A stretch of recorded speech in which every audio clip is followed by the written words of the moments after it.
8 дугаар тест 28 дугаар бодлого. За зурагт өгөгдсөн дүрсийн эзэлгүүн нь болохоор 120 см куб бол x ба y-ийн хэмжээг бол олох юм байна.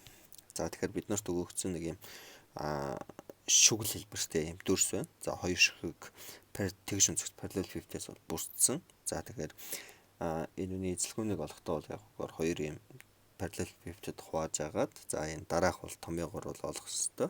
А үржигэн Б үржигэн С гэсэн юм хэлбэрийн томьёогоор олдог.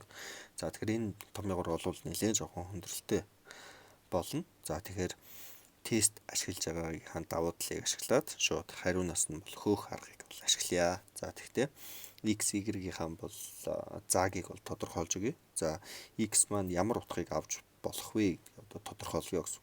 За x бол хэрчим учраас мэдээж тгээс их байна. Эрчим учраас тгээс их байх ёстой.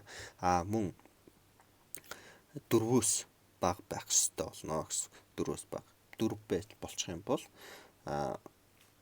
яг уу гэхээр энэ жижиг намхан энэ тэгш өнцөгт бол тэгш өнцөгт параллел пивт бол үүсгэ болчихно. Тийм учраас 4-өөс бага байх ёстой гэсэн.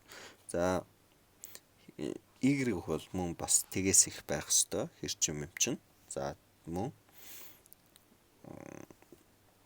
15-аас бага байх ёстой. 15-аас бага байна гэдэг чинь энэ хэрчмийн уртаас бол их байж болохгүй бага байх ёстой гэсэн. За одоо энэ нөхцөлийг хангасан байх хариунуудаа харчвал эндээс бол хамгийн боломжтой хариу бол В хариу байна.